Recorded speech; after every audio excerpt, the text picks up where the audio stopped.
this lecture, we will illustrate the boundedness theorem. We want to determine whether the polynomial x to the fourth plus 7x cubed plus 4x plus 2 has a real zero greater than 3.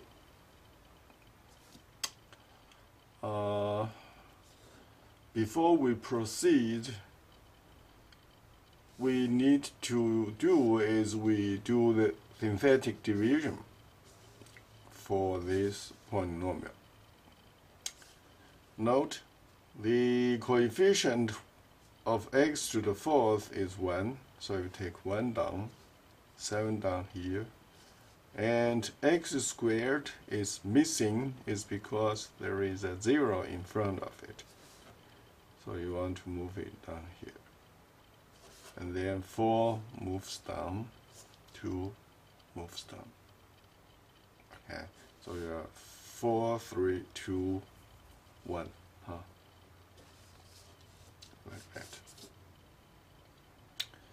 And then 3 is the number you want to consider. So you put it right here. And then move 1 down. 3 times 1 is 3. Add together is 10. And then 10 times 3 is 30. Add together is 30 again. And then 30 times 3 is 90. Add 4 on that, 94. 3 times 94 is 282. 282 plus 2, 284. So,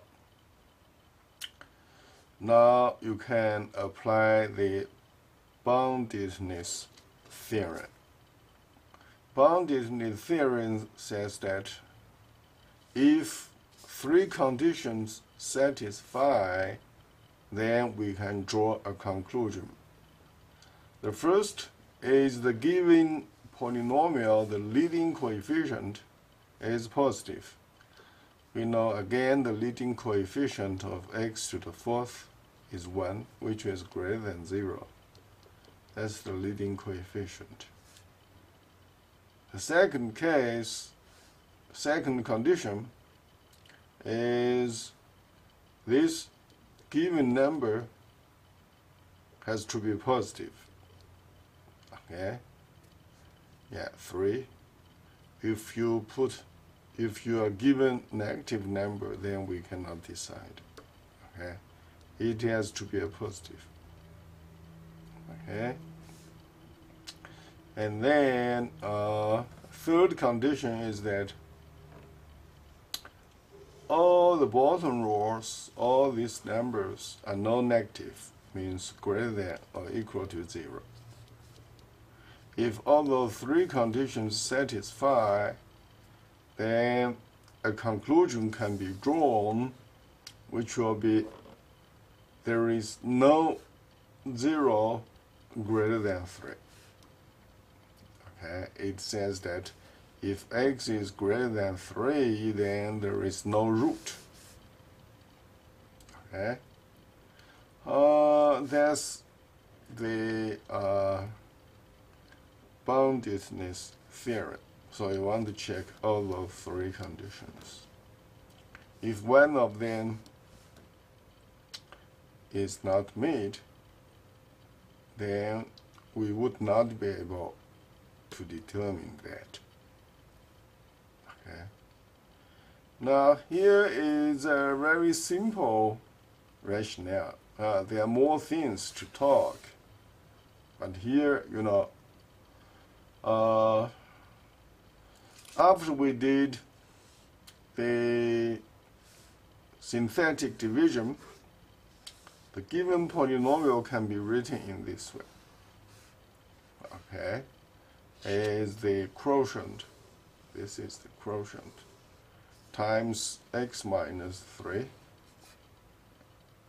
That's the divisor plus the remainder.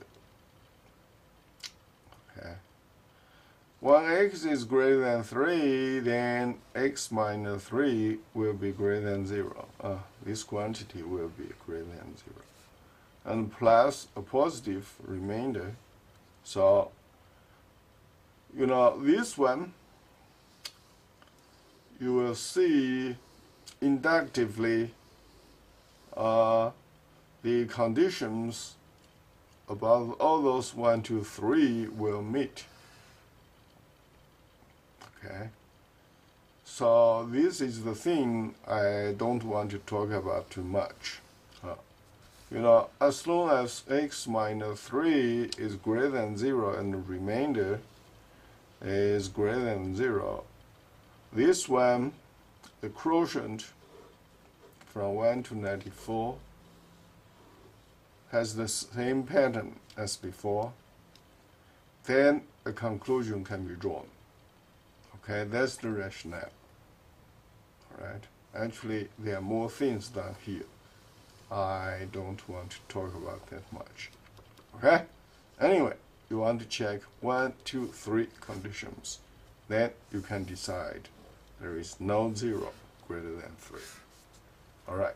Please review this lecture. I'll see you next time.